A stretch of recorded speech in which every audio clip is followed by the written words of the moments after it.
राज्याचा वाटा किती तो पूर्वीपासून चालत आलेलं नाव आहे गाडगीळ फॉर्म्युला। हे म्हणजे धनंजयराव गाडगीळ, विठ्ठलराव गाडगीळ, धनंजयराव नाही, मी असं बोट करते, ह्या दिशेला घर आहे त्यांचं। पुण्याचे त्यावेळेचे खासदार होते विठ्ठलराव गाडगीळ, म्हणजे स्वातंत्र्य सैनिक काकासाहेब गाडगीळ यांचा मुलगा। ती समिती होती की केंद्र आणि राज्यामध्ये वाटा कसा ठरवावा हे ठरवा, तर तो गाडगीळ फॉर्म्युला आहे। बऱ्याच वर्षानंतर शासनाने त्याच्यामध्ये काही बदल केलाय, पण फार मोठे मूळ निकषांमध्ये बदल नाहीये।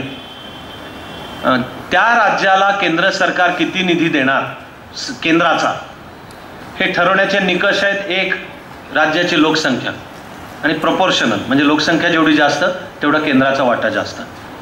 त्यामध्ये दारिद्र्य रेषेखालील लोकसंख्या हे पण प्रोपोर्शनल, म्हणजे दारिद्र्य रेषेखाली जेवढी जास्त तेवढा केंद्राचा वाटा जास्त। स्त्रियांचं प्रमाण हे पण प्रोपोर्शनल।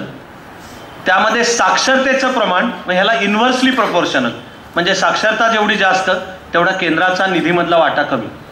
त्या साक्षरतेमध्ये सुद्धा महिलांची साक्षरता हे पण इन्व्हर्सली प्रोपोर्शन। तुमच्या राज्याचं सरासरी आयुर्मान हे पण इन्व्हर्सली प्रोपोर्शन, म्हणजे आयुर्मान जर वाढत गेलं तर केंद्राचा मिळणारा वाटा कमी होईल। आपल्याला एक पॅटर्न लक्षात येणं चालू होईल। एखाद्या राज्याला केंद्राचा वाटा किती मिळणार याचं खरं मूळ सूत्र आहे कोणत्या राज्याची गरज किती आहे। गरज कशी काढणार, तर विविध आर्थिक निकषांवर ते राज्य जर मागे असेल तर केंद्राची जबाबदारी आहे की त्या राज्याला थोडी चालना द्या, त्याला आवश्यक असेल तर तात्पुरत्या कुबड्या तरी द्या।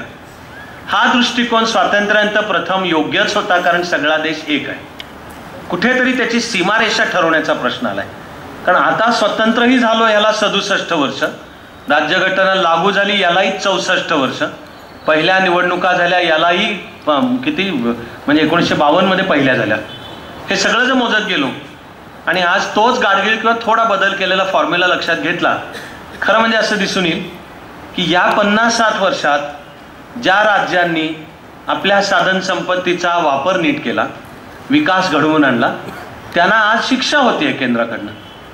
आणि ज्यांनी या 50-60 वर्षामध्ये नीट केलं नाही, उदाहरणार्थ कुटुंब नियोजनाचे उद्दिष्ट नीट गाठले नाही, लोकसंख्या नियंत्रण गाठू शकले नाहीत, साक्षरतेचा प्रसार नीट करता आला नाही, आरोग्याच्या सुविधा वाढवता आल्या नाहीत, महिलांचं आरोग्य, महिलांचं शिक्षण हे नाही वाढवता आलं, आणि भ्रष्टाचार मात्र तिथे प्रचंड आहे, त्यांना उलट बक्षीस मिळतंय त्याचा।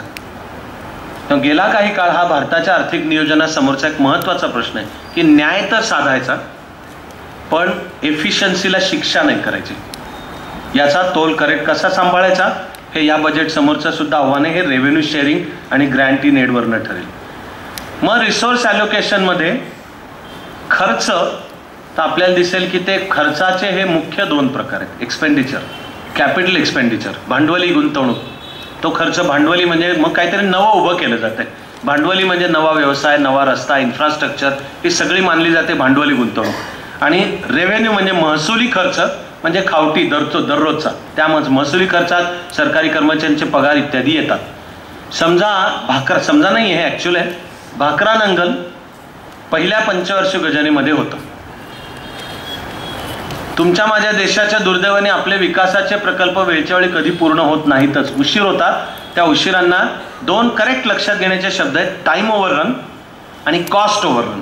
टाइम ओव्हररन म्हणजे ठरलेलं असतं की हा भाकरा नांगल 1956 पर्यंत झालं पाहिजे पूर्ण, ते देशाला अर्पण करायचं आहे, पण ते 56 पर्यंत होतच नाही, 59-60 उजाडतं त्याला, ते एक टाइम ओव्हररन आहे। आणि मग काळाबरोबर किमती बदलतात, अकार्यक्षमता, भ्रष्टाचार, विलंब, अमुक तारखेला तो करतो म्हणलं होता त्याला त्याचं येतं, त्यांनी काम अडून पडतं, यांनी सगळ्यांनी किमती वाढत जातात, खर्च वाढत जातात, त्याचं नाव आहे कॉस्ट ओव्हररन। कॉस्ट ओव्हररन हा तर शासनात असताना मीच लक्ष घालून काही विकास प्रकल्पांचा अभ्यास केला होता, आणि असं दिसून आलं की 3 टाइम्स एखाद्या विकास प्रकल्पाची मूळ योजना होताना तो जर मूळ योजनेनुसार अंमलात आणला तर आणि नीट अंमलात आणला गेला तर जेवढा खर्च येईल त्याच्या सरासरी तिप्पट खर्च होतो आपल्या देशात। आपण श्रीमंत देश होतो, अकार्यक्षमतेमुळे, भ्रष्टाचारामुळे त्या विकास प्रकल्पावर तिप्पट खर्च होतो। तरी आणखी एक गुंतागुंतीचा मुद्दा मी सांगतोय, बहुसंख्य जण नीट ऐकतायत, काही जण नोट्स घेत आहेत, उरलेले बाहेर पडल्यानंतर, आणि आज आता मॅच नाही आहे संध्याकाळी, नाही तर त्यावेळेपर्यंत विसरून जायला होईल। कॅपिटल आणि रेव्हेन्यू एक्सपेंडिचर यामध्ये आपल्याला रेव्हेन्यू एक्सपेंडिचरचं प्रमाण पण वाढत गेलेलं दिसेल आणि त्यामुळे नवी गुंतवणूक, नवं भांडवल, नवे विकासाचे प्रकल्प हे प्रत्यक्ष उभे राहतच नाहीत हेही दिसेल. आणि मग उडत्याचा पाय खोलात म्हणजे कोणताही जर विकासाचा प्रकल्प करायचा झाला तर त्याच्यावर खर्च किती आणि तो करण्यामुळे होणारा फायदा किती, पैशाच्या भाषेत तो जर काउंट केला, याला नाव आहे कॉस्ट बेनिफिट रेशो. आणि एखादा विकास प्रकल्प करायचा का नाही हे मुळी ठरतंच त्याचा कॉस्ट बेनिफिट रेशो. बोली भाषेमध्ये बोलताना उल्लेख BC रेशो असा होतो, म्हणजे क्रम बदलला जातो. हे CB म्हणायला गेलो तर रिदम नाही येत म्हणून असेल, कदाचित जीभ थोडी अडखळती म्हणून असेल. BC रेशो ह्याच्यात रिदम आहे, पण तो मूळ अर्थशास्त्रीय संकल्पना आहे कॉस्ट बेनिफिट रेशो. माझं मत आहे कळायला अवघड नाहीये. तो प्रकल्प करायला कॉस्ट किती आणि तो करण्यामुळे काही होणार आहेत बेनिफिट्स, फायदे, त्याची मॉनिटरी व्हॅल्यू काढली तर तो किती. आणि थंब रूल आहे कॉस्ट बेनिफिट रेशो पाहिजे 1.5 तर तो प्रकल्प करण्यात काही पॉईंट आहे. नाही त्या प्रकल्पावर खर्च होणारे 100 पण तो व्यवस्थित पूर्ण झाल्यानंतर त्यापासून जे फायदा जनरेट होणार आहे तो 150 आहे. आता तर मला वाटतं मी फार वेळ घेतला नाही तरी तुमच्या लक्षात येईल की टाइम ओव्हररन आणि कॉस्ट ओव्हररनमुळे कॉस्ट बेनिफिट रेशो बोंबाबोंब होते, कंप्लीट बोंबाबोंब होते. तुम्ही मूळ योजना करताना कॉस्ट 100 आणि बेनिफिट 150, उशीर झाल्यामुळे बेनिफिट्स तर वाढत नाहीत, बेनिफिट 150 तेवढेच राहतात, कॉस्ट मात्र वाढत गेल्या. तेव्हा तो सगळा कॉस्ट बेनिफिट रेशो कोलमडून पडतो. स्वतंत्र भारतातल्या बहुसंख्य विकास प्रकल्पांची ही दुर्दैवी कहाणी आहे. तर नव्या बजेटमध्ये यातलं काय दिसतं, यावर सरकार काही पावलं उचलताना दिसतं का हे आपल्याला पाहायला हवंय. हे पाहण्याच्याच बरोबरीने खरंच सरकारसमोरचं एक मुख्य आव्हान चलन फुगवटा कमी करणे हे आहे. सध्या जास्ती इन्फ्लेशन जास्ती आहे, त्यातून भारतामध्ये तो चलन फुगवटा काढायला जो आधार मानला जातो तोही काहीसा फसवा आहे खरं म्हणजे दिशाभूल करणार आहे. भारतातला चलन फुगवटा inflation wholesale price index WPI च्या आधारावर काढला जातो. मी त्याला दिशाभूल करणारा किंवा फसवा एवढ्यासाठी म्हणतोय की आपल्या जीवनाच्या पातळीला जो चटका आपल्याला बसतो तो होलसेल प्राइस इंडेक्सचा चटका नाही बसत, रिटेल प्राइस इंडेक्सचा बसतो. आपण जेव्हा बाजारात वस्तू खरेदी करायला जाऊन भाव वाढले त्याचे, आणि हे सर्रास जगभर आहे, भारतासकट, महाराष्ट्रासकट, पुण्या मुंबईसकट. ते म्हणजे होलसेल प्राइस इंडेक्समध्ये आणखी भर पडते आणि रिटेल प्राइस इंडेक्स वाढतो. चटका आपल्याला तो बसतो. आपल्याला जेव्हा अर्थमंत्री किंवा रिझर्व्ह बँक सांगेल की 6.5 आहे, 4.8 आहे, थोडा कमी झाला आहे आत्ताच्या, तरी तो जास्ती एवढा नको आहे असायला. इन्फ्लेशनचं जास्ती दुर्दैवाने सध्या इन्फ्लेशन चलन फुगवटा वाढतोच आहे त्याचा. शासन त्यावर काय पावलं उचलतं इकडं लक्ष देणं पण महत्त्वाचं आहे. आता त्यामध्ये एक महत्त्वाचा आधार असतो शासकीय खर्च कमी करणे, गव्हर्नमेंट एक्सपेंडिचर. गव्हर्नमेंट एक्सपेंडिचर कमी होणे यावर काही दिसतं का हे बजेटमध्ये आपण पाहायला हवंय. जी एक छान घोषणा आहे शब्द less of government and more of governance, त्याचं प्रतिबिंब या बजेटमध्ये दिसतं का हे पाहणं महत्त्वाचं आहे. कुठे कुठे दिसेल लेस ऑफ गव्हर्नमेंट आणि मोर ऑफ गव्हर्नन्स? जर प्लॅन डेव्हलपमेंट एक्सपेंडिचर जास्ती होताना दिसला, जर करांच्या रचनेतला बदल दिसला, ते करांचं प्रमाण तर कमी झालंय आणि कर भरणं सोपं झालं, सुटसुटीत झालं, ते पारदर्शक बनलं हे होताना दिसलं, त्यामुळे शासनाचा करेतर उत्पन्न वाढतंय, ते येणार आहे पुढच्या स्लाइड्सवर. आणि हा शासकीय जो खर्च, जो अनुत्पादकच खर्च आहे बेसिकली, तो कमी होताना जर दिसला आणि शासकीय कार्यक्षमता वाढताना हे जर सगळं घडताना दिसलं तर त्याचा अर्थ येस, हे less of government and more of governance त्याची पावलं दिसतील आपल्याला. अजून रिसोर्स अलोकेशनचाच आपला भाग चालू आहे, त्यामुळे मूळ शीर्षक आणि तिचा क्रम आपण बदललेला नाही, त्याच ती स्लाइड पुढे चालू आहे. मग त्यामध्ये येतं नवी गुंतवणुकीकडे लक्ष द्या, तो प्लॅन डेव्हलपमेंट एक्सपेंडिचर. आणि तो जर 20, 22, 25, 30, माझा अंदाज आहे 30च्या आसपास येईल, असा अंदाज मी 30च्या आसपास असेल या बजेटमध्ये नवी गुंतवणूक, असा एकूण बजेटच्या 30% आसपास आपल्याला दिसेल. पण ती नवी गुंतवणूक आता त्यातली पब्लिक सेक्टरमध्ये किती आणि प्रायव्हेट सेक्टरमध्ये किती, यापैकी प्रायव्हेट सेक्टरचा आकडा शासन सांगू नाही शकत, पण अशी धोरणं की ज्यामुळे प्रायव्हेट सेक्टरमधल्या गुंतवणुकीला चालना मिळेल. मुळामध्ये या सरकारकडनं अपेक्षित आहे उद्योजकांना अनुकूल धोरणं घेतली जातील. या सरकारकडनं अपेक्षित आहे की UPAच्या आधीच्या 10 वर्षात आर्थिक सुधारणांचं गाडं अडखळून पडलेलं आहे. ते इतकं अडखळून पडलेलं होतं की जणू बॅक टू pre-91, म्हणजे पुन्हा एकदा सरकार नियंत्रित, पुन्हा एकदा केंद्रीकरण असलेली, पुन्हा एकदा ती स्टेट कंट्रोलची समाजवादी धोरणं असं चित्र प्रत्यक्ष दिसायला लागलं होतं. देशाने त्याचा परिणाम पाहिला. तो म्हणजे आपल्या देशाच्या विकासाचा दर सुद्धा 1991च्याच पातळीला पुन्हा आला. त्याच्याच गेल्या 22 वर्षातला सगळ्यात वाईट आकड्यापर्यंत आपण घसरत गेलो. जो भारताचा विकासाचा दर 9% क्रॉस झाला होता. आणि अर्थमंत्र्यांसकट त्यावेळेचे आपले अर्थशास्त्रज्ञ असलेले पंतप्रधानांसकट थोडं तरी अर्थव्यवस्थेतलं कळत असेल तर सगळे अतिशय आशावादी होते की आता भारताचा विकासाचा दर डबल डिजिट होईल. आणि मला तर प्रणव मुखर्जी अर्थमंत्री म्हणून एका वर्षीचं बजेट सादर करताना लक्षात आहेत की ते कॉन्फिडेंटली सांगतायत की पुढल्या 3 वर्षामध्ये भारत जगातली सर्वात वेगाने वाढणारी अर्थव्यवस्था ठरेल. हे ते म्हणताना आपण 2 वर होतो. नंबर 1 चायना होता. GDP ग्रोथ रेट चीन होता, आपण नंबर 2 होतो. श्वास रोखून ऐकून ठेवा. सध्या भारत 60च्या खाली आहे. 60 भारताचा GDP ग्रोथ रेट आत्ताचा जगामध्ये घसरत खाली आहे. तो किती झाला? आपण 60च्या खाली गेलेलो होतो. लेटेस्ट आकडा आता हे इकॉनॉमिक सर्वे त्यानंतर कळेल, पण जिथपर्यंत मी तो ट्रॅक फॉलो करत राहतो त्याच्यात दिसून आलंय की भारत 60च्या खाली गेलेला आहे. तेव्हा पुन्हा एकदा आर्थिक सुधारणांना चालना, त्यामुळे उद्यमशीलतेला चालना, मग इन्व्हेस्टर फ्रेंडली आणि बिझनेस फ्रेंडली धोरणं, त्यामुळे ॲक्च्युली रोजगार निर्मितीला चालना येणार आहे.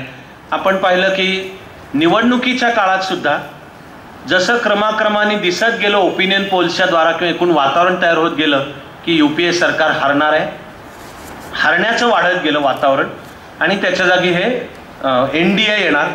पुढे क्रमाक्रमाने खरंच तयार झालं की BJPला सिंगल हँडेड मेजॉरिटी मिळू शकेल का. देशाला ऑलमोस्ट कळून चुकलेलं होतं की नरेंद्र मोदी होणार पंतप्रधान. या सर्व काळामध्ये स्टॉक मार्केट रोज वर जात होता. आपल्यातले जे फॉलोकर असतील त्यांना जर लक्षात असेल तर निवडणुकीच्या काही काळ आधीपर्यंत आपला 18,000 वर होता आकडा. तो वाढत आज 25,000 क्रॉस झालाय आणि आता थोडा खाली येतोय. आता पुन्हा थोडासा आज 251 पॉईंटनी खाली आला, हे आपण रोज ऐकतो. पण तो मुळात 18,000 वरनं 25,000 क्रॉस होऊन झालाय. तर नुसता हा विषय पण गुंतागुंतीचा आहे. मी तूर्त त्याचा आपल्याकरता आणि बजेटच्या दृष्टीने आधी एक साधा सोपा अर्थ सांगतोय.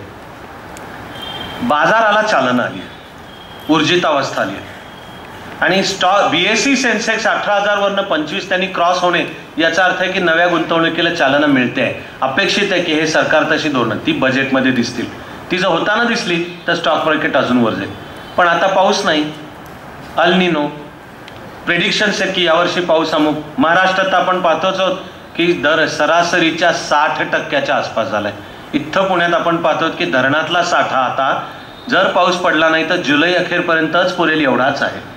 म्हणून आजच अनाऊन्स केलं पुणे महापालिकेने की पुणेकरांना आता दिवसातनं एकदाच ठरलेल्या वेळामध्ये पाणी मिळतं. तर हे खरोखरच जमिनीला तडे जातील, मनांना तडे जातील असं मोठं संकट आपल्यासमोर येऊ घातलेलं आहे. अल निनोचा भारताच्या मान्सूनवर विपरीत परिणाम होतो. यावर्षी अल निनो उद्भवणार आहे तर देशाला त्याचे चांगले चटके बसणार आहेत. मग बजेटमध्ये पाहणं उरतं की ते अँटिसिपेट करून शासन काय व्यवस्था करतं त्याला सामोरतं. पुन्हा तुम्ही आजचे पेपर नीट वाचले असाल किंवा ट्विटर किंवा असं फॉलो करत असाल आजच्या दिवसातली की पंतप्रधानांनी दिल्लीत या विषयावर अल निनोचे कृषी आणि अर्थव्यवस्थेवर होणारे परिणाम आणि ते होईपर्यंत थांबायचं नाही आहे तर आत्तापासून त्याच्यासाठी कोणती पावलं. पण देशासमोर मोठं आहे, येऊ घातलेलं या वर्षातलं संकट मोठं आहे. आता सरकार त्याबद्दल काय करतं आणि ते काय केलेलं बजेटमध्ये दिसून येतं हे आपल्याला 10 जुलैला पाहिजे. हे सेक्टोरल ॲलोकेशन आणि काही सहज योजना मी म्हणल्या त्याच्यावर मी म्हणणार आहे आपण फार वेळ नको द्यायला. आता बजेटरी तरतूद करताना कृषी, पाटबंधारे, ऊर्जेवर भर दिला जाईल असा मी अंदाज म्हणतो. आधी ट्रान्सपोर्ट एक झालेला बदल गेल्या महिन्यातला तुम्ही लक्षात घ्यायला पाहिजे. भारतामध्ये आधी रेल्वे खातं वेगळं आहे, रस्ते आणि दळणवळण खातं वेगळं आहे, विमान वाहतुकीचं खातं वेगळं आहे, नद्यांमधनं वाहतूक म्हणजे सरफेस ट्रान्सपोर्ट असं त्याला नव्हे ते वेगळं आहे, आणि समुद्रामधनं वाहतूक हे एक वेगळं आहे, शिपिंग इंडस्ट्री सगळं वेगळं आहे. त्यांच्यामध्ये कोऑर्डिनेशनच नाही काही. भारत देशाला ट्रान्सपोर्ट पॉलिसी नाही. प्रत्येक खातं वेगळं, ते त्याचा कारभार करतं. त्याचं जे असं कोहेसिव्ह इंटिग्रेट झालेली पाहिजे याचा विचार सुद्धा आजपर्यंत नाही. त्याचं पहिलं पाऊल आपण 26 मेला पाहिलंय. आपण म्हणजे पंतप्रधान आणि मंत्रिमंडळाचा शपथविधी होताना निदान मिनिस्टर म्हणून एक निर्माण करण्यात आले, ट्रान्सपोर्ट मिनिस्ट्रीच, आणि ट्रान्सपोर्टच्या अंडर हे सगळं इंटिग्रेट करायचं आहे. हे फार महत्त्वाचं आहे. ॲक्च्युली समजा रेल्वे लाईन्स, मग रस्ते, आता हे परस्पर पूरक पाहिजे. ते जर परस्पर पूरक असले तर त्याला अर्थशास्त्रातला फार छान शब्द आहे मल्टिप्लायर इफेक्ट. मल्टिप्लायर म्हणजे विकासाचा गुणाकार होतो. मग रेल्वे, रस्ते, बंदरं, समुद्र, भारतामध्ये एवढ्या मोठ्या नद्या पण आहेत, पण खरंच तुम्हाला दिसेल की आपल्या नद्यांचा वापर वाहतुकीसाठी किंवा आर्थिक गोष्टीला चालना द्यायला होतच नाही. त्याचा विचारच नाही. सरफेस ट्रान्सपोर्ट, विमान, हे जर सर्व इंटिग्रेट झालं तर एकमेकांची शक्ती ते कसे वाढवतील हे दिसेल, त्याने आर्थिक विकासाला चालना दिसेल. तर ते ट्रान्सपोर्ट हे सेक्टर म्हणून आणि त्याची पावलं बजेटमध्ये पाहिजेत आपल्याला. सोशल सेक्टरला भारतात नेहमीच महत्त्व असलंच पाहिजे, अशी आजही देशाची स्थिती आहे. सोशलमध्ये मुख्य दोन म्हणजे आरोग्य आणि शिक्षण. पुढे मी काही योजनांचे सहज उल्लेख लिहून ठेवलेत. SCP stands for special component program. Special component program हा मुख्यतः दलित आणि आदिवासी समाजाच्या विकासासाठीची विशेष पावलं असं आहे तो. त्याहीमध्ये ज्याचं नाव TSP म्हणजे बजेटमधली ट्रायबल सब प्लॅन, म्हणजे तो बजेटच्याच अंतर्गतचा वेगळा प्लॅन, पण फोकस पूर्ण डायरेक्ट ज्याचे फायदे भारताच्याच आदिवासी समाजापर्यंत पोहोचण्याची योजना TSP. SAP हे स्पेशल असिस्टन्स प्रोग्राम आहे. स्पेशल असिस्टन्स प्रोग्राम सुद्धा, या योजनांची नावं वेगवेगळी बदलतील, अप्रोच सांगतोय. SAP स्पेशल असिस्टन्स प्रोग्राम म्हणजे समाजाच्या वेगवेगळे, त्याला कोणाला आर्थिकदृष्ट्या दुर्बल, कोणी शैक्षणिक किंवा सामाजिकदृष्ट्या दुर्बल, कुठे महिला हा घटक, कुठे बेरोजगार तरुणा घटक, अशा वेगवेगळे धरूनच्या थेट त्यांच्यापर्यंत पोहोचणारी त्याच्यासाठीचं अलोकेशन. प्रत्येक सरकारच्या काही पेट खास विशेष योजना असतातच. आधीच्या UPAनी त्यांच्या एकूण योजनांच्या समूहाला भारत निर्माण असं नाव छान दिलेलं होतं. आता त्या भारत निर्माणचं काय होतं, पुढे कंटिन्यू होतं का, हे बजेटमध्ये पाहिजे. प्राईम मिनिस्टर रोजगार योजना, पुढे त्या सगळ्या रोजगार योजना वेगवेगळ्या इंटिग्रेट करून नरेगा आणि महात्मा गांधी नरेगा असं त्याला पूर्ण नाव पडलं. त्याचं कधी NREGP आधीचं नाव, NREGPचं शास्त्रशुद्ध आत्ताचं नाव महात्मा गांधी नरेगा. या योजनांवर काय होतं हे पाहिजे. आता स्लाइड 8 नंबर जी होती ती सगळी संपली. रिसोर्स ॲलोकेशनचा भाग तूर्त संपला. आपण आलेलो रिसोर्स मोबिलायझेशन, म्हणजे जे काही अर्थमंत्री मांडतील की आम्ही हे खर्च कर, त्याला पैसा कुठून आणणार त्याचे मुद्दे. शासनाच्या उत्पन्नाची मुख्य ही 2 साधनं, खरं तिसरे म्हणायला पाहिजे पण ते तिसरं उत्पन्न नसतं, म्हणून उत्पन्नाची साधनं 2, कर उत्पन्न, करमा आणि करेतर, टॅक्स रेव्हेन्यू आणि नॉन टॅक्स रेव्हेन्यू. कारण तिसरा उरतो डेफिसिट. तर जर समजा डेफिसिट 3.5, माझा अंदाजे 4 पेक्षा जास्ती निघणार आहे. काही असलं तरी हे जे बजेट येईल त्याला 4% 4 GDPच्या 4%, तो मोठा आहे आकडा, पण तेवढं निघणार असा मी अंदाज आपला जे काय आकडेवारीचा आपला चालतो. पण तो झाला तो वेळ. हा कर, टॅक्स रेव्हेन्यू आणि नॉन टॅक्स रेव्हेन्यू, म्हणजे शासनाला करेतर पण उत्पन्नाची अनेक साधनं आहेत. उदाहरणार्थ रेल्वेचं भाडं हा टॅक्स नाही आहे, तो करेतर उत्पन्न आहे. किंवा पब्लिक सेक्टर, आणि ते समजा फायद्यात चालले, असं चमत्कार घडतो बुवा कधी कधी. आणि काही पब्लिक सेक्टर आहेत की जे नीट चालतात, त्यांना नवरत्ने असं नाव आहे, ते नीट चालतात. आता ऑइल क्षेत्रातली पब्लिक सेक्टर जर प्रॉफिट करत असले, खरं म्हणजे माझं म्हणणं विशेष काय, भारतामध्ये अजूनही ऑइल इम्पोर्ट किंवा ऑइल आणि पेट्रोलियमचं मॅन्युफॅक्चरिंग याच्यावर अजूनही सरकारची मोनोपॉली आहे. डिस्ट्रीब्युशन एकवेळ सरकारने परवानगी दिली आहे, पण ऑइल त्याच्यावर, मग ऑइल सरकारचे ऑइल म्हणजे ऑइल इंडिया लिमिटेड, ONGC, गेल, GAIL, gas authority of India limited, हे फायद्यात चालली तर विशेष काय. ॲक्च्युली सरकारची मोनोपॉली असून आम्ही तोट्यात चालवून दाखवतो, म्हणजे तुम्ही फारच बिझनेस जिनियस असावे लागेल. अशी जी नव्हतं, त्यांचा जो प्रॉफिट आहे वर्षाचा तो ह्या करेतर उत्पन्नामध्ये येतो, टॅक्स आणि नॉन टॅक्स रेव्हेन्यू. त्यातल्या टॅक्स रेव्हेन्यूचे पण 2 प्रकार आहेत, डायरेक्ट टॅक्स आणि इनडायरेक्ट. डायरेक्ट म्हणजे संबंधित कराचा जो उपभोक्ता कन्झ्युमर आहे तोच तो कर भरतो. डायरेक्ट टॅक्सचं सगळ्यात करेक्ट उदाहरण इन्कम टॅक्स. आणि इनडायरेक्ट टॅक्स म्हणजे तो गोळा कुठेतरी वेगळ्या पातळीला केला जातो, भरताना प्रथम कोणीतरी दुसरा भरतोय, पण फायनली तो फायनल उपभोक्त्याकडनं मात्र वसूल त्याला अर्थशास्त्रातला शास्त्रीय शब्द आहे इन्सिडन्स ऑफ टॅक्सेशन. इन्सिडन्स म्हणजे भार, त्याचा भार, खरा भार कोणावर पडतो. आता सेल्स टॅक्स, त्याच्या जागी आलं व्हॅट, यायचं चाललंय GST, ते पाहायचं ह्या बजेटमध्ये येतं का नाही. मी आधी अंदाज सांगून ठेवतो, माझं मन येऊ नाही शकणार असं माझा अंदाज मी सांगतोय. हे आत्ता आलं नुकतं सरकार, याला सगळा विचार करून पॉलिसी ठरवायला, विचार विनिमय करायला पण वेळ नाही आहे. ते बनल्यापासूनच्या 1.5 महिन्यात GST, कारण GST मधलं गुड्स अँड सर्व्हिसेस टॅक्स, तर गुड्सचे सगळे रॅशनलाइज प्रकार करून देशामध्ये व्हॅट आलं, व्हॅल्यू ॲडेड टॅक्सेशन. ते एक पाऊल योग्यच होतं. पण ते सगळे वस्तू 1993 पर्यंत तर देशातल्या सेवांवर करच नव्हता. सेवांवर कर पाहिजे हे 1992-93 मध्ये प्रथम आलं.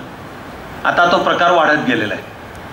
पण आता गेली 4-5 वर्ष विषय चालू आहे की दोन्ही नीट इंटिग्रेट करा आणि कर एकच, आणि करांची पातळी पण एकच समान, 10.5 किंवा 12.5, म्हणजे लोकांना सगळं समजायला सोपं आहे. त्याचं नाव GST. ते यावं असं माझंही मत आहे, पण ते आत्ता 10 जुलैला येऊ शकेल असं मला वाटतं. आलं तर मला तो सुखद धक्का असेल आणि ते देशाचं एक पाऊल पुढे पडलं असंच म्हणायला लागेल. असं 1.5 महिन्याच्या तयारीत बजेट तयार करण्यामागे जी प्रचंड गुंतागुंतीची प्रोसेस आहे ती पाहता आपलं मी हे म्हणून ठेवतो की GST येईल असं वाटत नाही. मग चालू आहे डायरेक्ट टॅक्स कोड DTC, ह्याची सुद्धा चर्चा चालू आहे की तुम्ही थेट जे कर आहेत ते पण सोपे करा, पारदर्शक करा, दर कमी करा आणि टॅक्स नेट म्हणजे त्या कराच्या रचनेत किती संख्या वाढवा, जास्ती जणांवर कमी टॅक्स बसवा. त्यांनी माणसं प्रामाणिकपणे जो कर आहे तो आणून भरतील ते आपण. तर तसं झालंच पाहिजे. ते झालं तर ते चांगलंच होईल. तरी मी एक अंदाज म्हणून ठेवतोय, ते म्हणण्यात मला आनंद नाही. आणि DTC सुद्धा जर आलं 10 जुलैला तर तो धक्काच असेल असं सांगतो मी. तो चांगला धक्काच असेल. ॲक्च्युली चाणक्यचे काही विद्यार्थी जे आता ऑफिसर आहेत ते काम उत्तम करत आहेत, ते ह्या DTCच्या प्रोसेसमध्ये आहेत. मला आनंद आहे या गोष्टीचा. आणि त्यामुळे आमचा संवाद बोलणं चालू असतं. माझ्याकडे ड्राफ्ट आहे DTCचा, कच्चा, डिपार्टमेंटनी प्रिंट केलेली. तर तो ही काही गुप्त डॉक्युमेंट आपण फोडलेलं नाही आहे. आणि ते काम करणारे आपल्या पूर्वीच्या विद्यार्थ्यांनी सुद्धा कुठं ऑफिशियल सिक्रेट ॲक्टचा भंग वगैरे नाही. इनफॅक्ट तो DTC फ्लोट करून सरकारनीच तज्ज्ञांकडनं कॉमेंट्स मागवलेत की हे DTC म्हणत आहे. माझा अंदाज आहे 10 जुलैला नाही करता येणार. डायरेक्ट टॅक्स कोड यावं, ते पाऊल महत्त्वाचं आहे. ते सोपं कर पद्धती, कर प्रणाली सोपं करणारं, पारदर्शक करणारं, आणि ती जेवढी नीट होईल तेवढे माणसं प्रामाणिकपणे कर भरतील, तेवढं सरकारचं उत्पन्न वाढेल आणि कर चुकवण्याचं किंवा विदेशामध्ये पैसा ठेवण्याचं प्रमाण कमी झालेलं दिसेल. पण यावर काही पावलं उचलली जातात का हे पाहायचं. मी हे सरकार बनत होतं तेव्हापासून सुद्धा म्हणत आलो की देशामध्ये लाट आहे, आनंदाची गोष्ट आहे. माझ्या मते आनंदाची आहे. तुम्हाला कोणाला दुःख असल्यास गोष्ट वेगळी आहे. मी काय तो दुःखात सहभागी पण नाही. तुम्ही तुमचं दुःख आणि लकडी पुणे. पण खरी सरकारची परीक्षा खरी की ठीक आहे ना, जे व्हायचं लोक बोलले, पीपल हॅव स्पोकन, लोकांनी त्या शब्दांवर विश्वास ठेवून सरकारला निवडून दिलं. पण नुसतं नाही, जर नरेंद्र मोदी म्हणत होते ना दिल मांगे मोहर, लोकांनी ते मोहर पण दिलं. ते नुसतं नाही, समजा भाजपला म्हणायचं होतं मिशन 272+ की क्लिअर मेजॉरिटी, ती पण दिली. आता निवडणुकीच्या काळातले शब्द खरे करताय का नाही याचं लिटमस टेस्ट काही आहेत. लिटमस टेस्ट काही मगाशी मी काही बोलून झाल्या, त्यातले एक अत्यंत महत्त्वाचे आहे.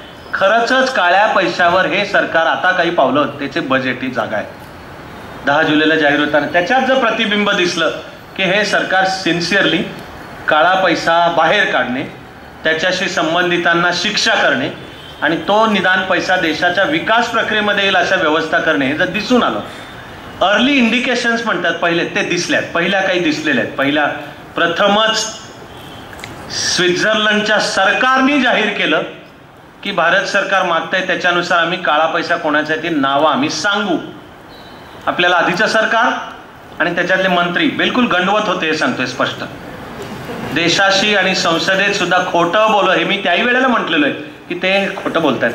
संसदेत उभं राहून जर अर्थमंत्री म्हणायला लागले की स्विस बँकेमध्ये कोणाचे अकाउंट आहेत ही नावं सांगता येणार नाहीत, कारण सांगितली असता भारत आणि स्वित्झर्लंड मधल्या मैत्री संबंधांना बाधा पोहोचेल. साफ खोटं वाक्य आहे, कोणतीही बाधा नाही त्याच्यामध्ये.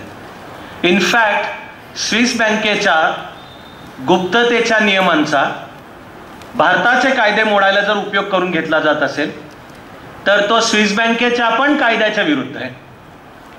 आणि कायद्याने उचलणारं पाऊल सोपं आहे, की अधिकृत भारत सरकारने FIR कोणत्याही चौकीवर FIR फर्स्ट इन्फॉर्मेशन रिपोर्ट दाखल करून त्याची कॉपी जोडून स्वित्झर्लंडच्या सरकारला अधिकृत कळवायला हवंय की तुमच्या बँकांच्या गुप्ततेच्या नियमांचा उपयोग आमच्या देशाचे कायदे मोडायला करून घेतला जातोय अशी आम्हाला सकृत दर्शनी शंका आहे. तर सहकार्य सुद्धा होऊ शकेल. किंवा ज्याचं नाव double taxation avoidance treaty DTAT Mauritius आहे असा आपला, म्हणजे मॉरिशस ते स्वित्झर्लंडची का नाही असू शकत. तो जर केला तर निदान तो काळा पैसा, आता तो करणाऱ्यांना शिक्षा व्हावी हा मूळ मुद्दा आहे, पण किमान काय व्हायला पाहिजे, हा जो प्रचंड पैसा देशाबाहेर आहे ना, आपल्या देशाची स्थिती आंधळ दळतंय कुत्रं पीठ खातंय, आणि याच देशाचा पैसा पण तो हवाला असेल 2 नंबर असेल तो बाहेर जातोय, पण तो तिथे नुसता नाही ना राहत, तो नाही तर त्या बँकांना परवडणार नाही, तो कोणाच्या तरी विकासाला दिला जातोय, तो कुठे दिला जातोय.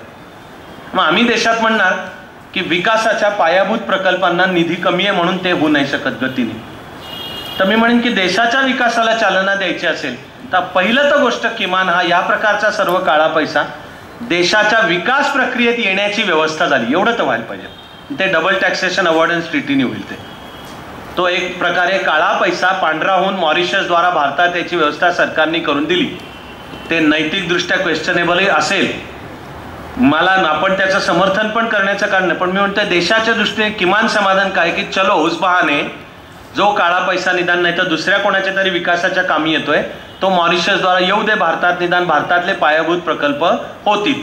ते त्याचा अर्थ आहे तेवढे रोजगार निर्माण होतील, तेवढी लोकांमध्ये क्रयशक्ती निर्माण, इनफॅक्ट तो व्हाईट मनी होईल आणि तो देशाच्या अधिकृत व्यवस्थेमध्ये येताना दिसेल. GDP ग्रोथ रेट आपला दिसून येईल. ॲक्च्युली माझं तर म्हणणं आहे की खरंच जर हे काळ्या पैशावर कार्यवाही होऊन हा प्रचंड काळा पैसा देशाच्या आर्थिक विकास प्रक्रियेत आला तर भारत पुढच्या 3 ते 5 वर्षात चायनाशी बरोबरी करू शकेल. अन्यथा आज आपल्याला काळजात धस्स होतं एवढा चीननी केलाय विकास ही वस्तुस्थिती, फॅक्ट्स आर फॅक्ट्स, त्या नाकारून नाही चालणार. चीन भारताला मागे टाकून कुठल्या कुठे पुढे गेले. 1981 हे जे वर्ष मानलं ते मानण्याचं कारण चीनच्या आर्थिक धोरणांमध्ये निर्णायक बदल 1981 नंतर झाला दंग शिओफंगच्या नेतृत्वाखाली. भारताने केला नाही. भारताने थोडा काळ राजीव गांधी पंतप्रधान असताना केला आणि ते पुन्हा पहिले पाडे 55 1991चं संकट उद्भवेपर्यंत पुन्हा केंद्रीकरण असलेले सरकार नियंत्रित म्हणजे इन कोर्ट समाजवादी आर्थिक धोरणांकडे भारत वळला. त्याचे तोटे झाले, पण चीन नीती सोडून दिली 81 साली. म्हणून 81 हे बेंचमार्क वर्ष जर मानलं तर 1981 मध्ये भारताचा GDP आणि भारताचा पर कॅपिटा GDP सुद्धा चीनपेक्षा जास्त होता. आजच्या तारखेला चीनचा GDP पण भारताच्या काही 100-1 पटींनी जास्ती आहे आणि पर कॅपिटा GDP सुद्धा 35-40 पटींनी जास्ती आहे. म्हणजे रडण्याची आणि चिडण्याची वेळ ते कुठल्या कुठे चीन गेली 3 दशकं चीननी फ्लॅट आउट 10% पेक्षा जास्ती GDP ग्रोथ रेट ठेवलाय. आणि तुम्हाला मला इथे बसल्या की लक्षात घ्यायचं असेल तर ॲक्च्युली 10% GDP ग्रोथ रेटचा अर्थ आहे दर 7 वर्षाला GDP डबल, दर 7 वर्षाला GDP. हे 30 वर्ष अखंड त्यांनी, म्हणजे 81 साली आपण दोघंही 100 जर मानलं तर चायना तिथून 100चं 200चं 400चं 800 आणि 1600, आणि या वर्षामध्ये भारत 100 म्हणून 400 वर पोहोचलाय. चायना 1600. इंडेक्सबद्दल इंडेक्स जर काढला म्हणजे जो वेग स्ट्रीक त्यांनी मेंटेन केला आपल्याला अशक्य नव्हतं. पण आपण एकदा राजीव गांधींच्या काळात थोडा काळ आणि दुसऱ्यांदा ज्याचं नाव फर्स्ट जनरेशन रिफॉर्म म्हणजे 91 ते 96 म्हणजे पंतप्रधान नरसिंहराव, त्यावेळेला भारतीय अर्थव्यवस्था डबल डिजिटमध्ये पोहोचत होती.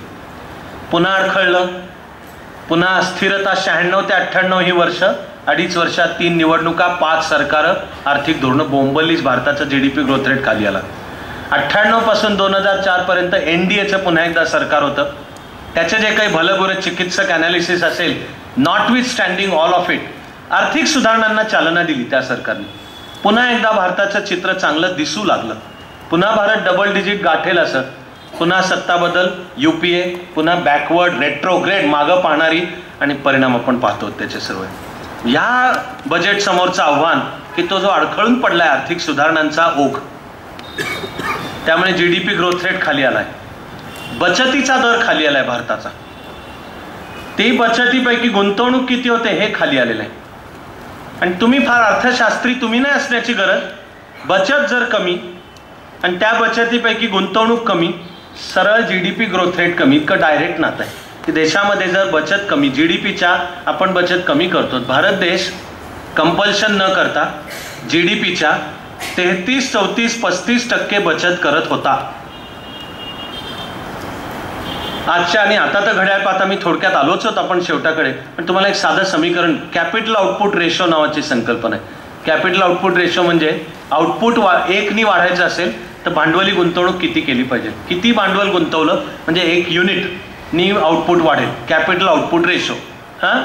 एक जगभर असा एक थंब रूल मानला जातो की तो 5:1 आहे. Capital output ratio 5:1. 5 युनिट एवढं भांडवल गुंतवलं तर 1 नी कॅपिटल आउटपुट वर जातो. आता हे समीकरण बचतीच्या दराला लावा की भारत देश GDPच्या 35% बचत करतोय, गरिबी असून तरी हे जमतंय. आणि भारत चीन नाही, त्यामुळे इथे कंपल्शन नाही. ही सर्वंकषवादी टोटॅलिटेरियन सिस्टीम नाही, तरी आर्थिक धोरणच अशी काही आहेत की तरी सुद्धा भारत GDPच्या 35% बचत करतोय. 35%ला 5:1 हा GDP आउटपुट रेशो लावा, कॅपिटल आउटपुट रेशो. पुन्हा तुम्ही अर्थशास्त्रज्ञ किंवा गणितज्ञ नसाल तरी लक्षात येईल की देशाच्या स्वतःच्या ताकदीवर आपल्याला GDP ग्रोथ रेट 7% गाठणं अवघड सुद्धा नाही. अशक्य तर सोडाच तुम्ही, अवघड. तिकडं सबप्राईम क्रायसिस होऊ द्यात, अमेरिकेची अर्थव्यवस्था डब्यात जाऊ द्यात, अमेरिकेशी चीनची अर्थव्यवस्था जास्ती जोडलेली, त्यामुळे पहिला 2008-9 मध्ये जास्त तोटा आधी चीनला झाला, भारताला काही होऊ द्यात तिकडे. ह्याला म्हणतात डोमेस्टिक ताकद.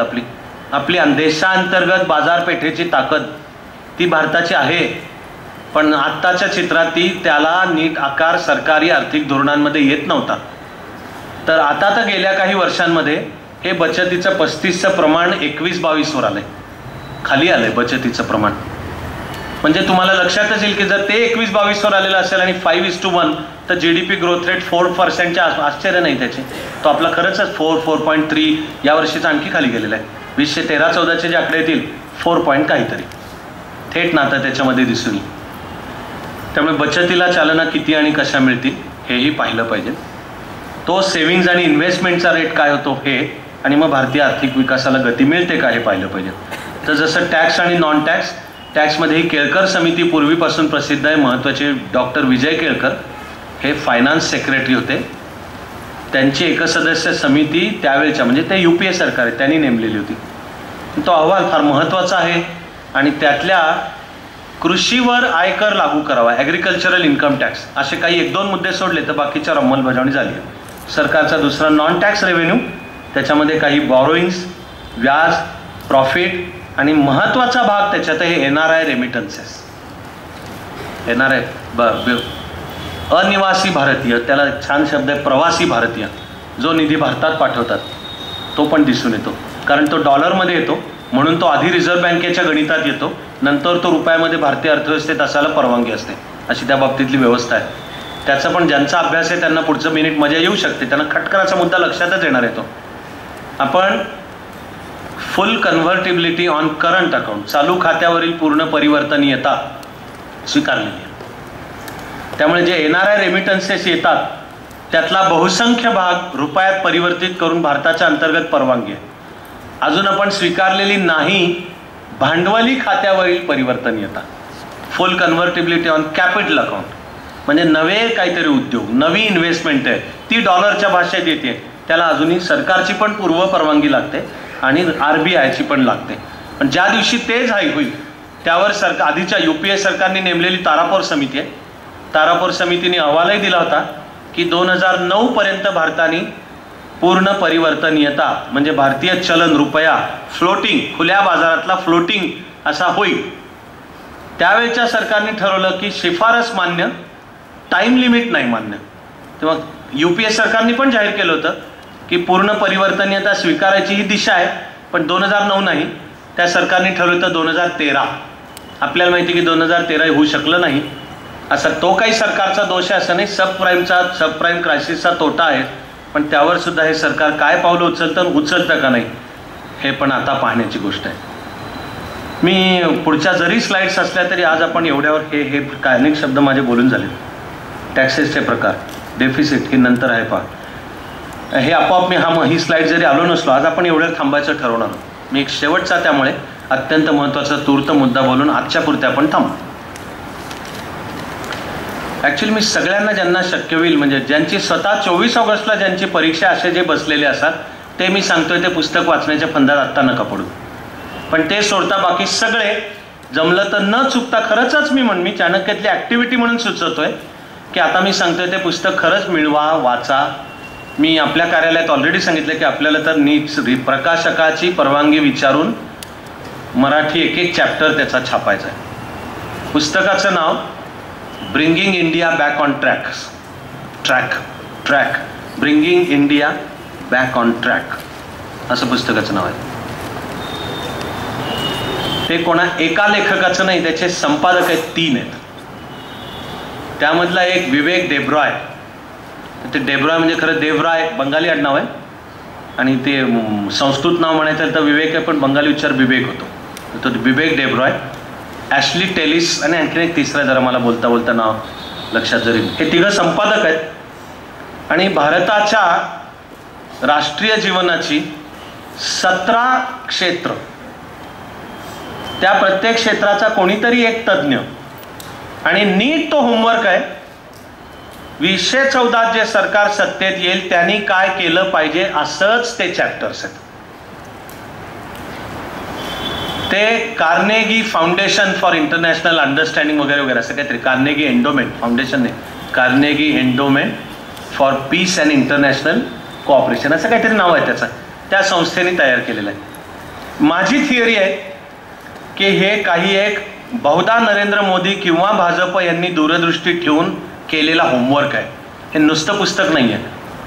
हे बदलतं राजकीय वातावरण पाहता आपलं सरकार येणार, त्यांनी काय पावलं उचलली पाहिजेत ह्याचा प्लॅन पाहिजे आधीपासून तयार. याला मी व्हिजन म्हणतोय, कारण ऑलरेडी त्यातल्या अनेक गोष्टी आपल्याला गेल्या साधा महिना झालाय तरी आपल्याला दिसतात त्याच्यामध्ये.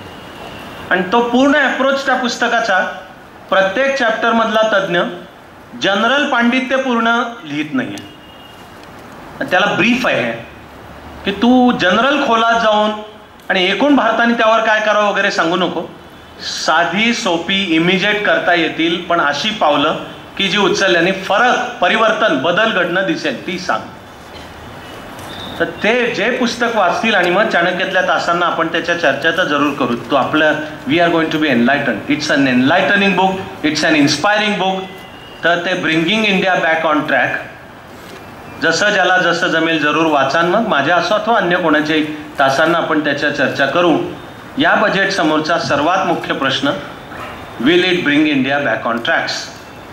It remains to be seen. आपण बजेटचाही अभ्यास करू आणि बजेट झालं की पुन्हा चर्चांना भेटू. पण आज प्रार्थना करून थांबू.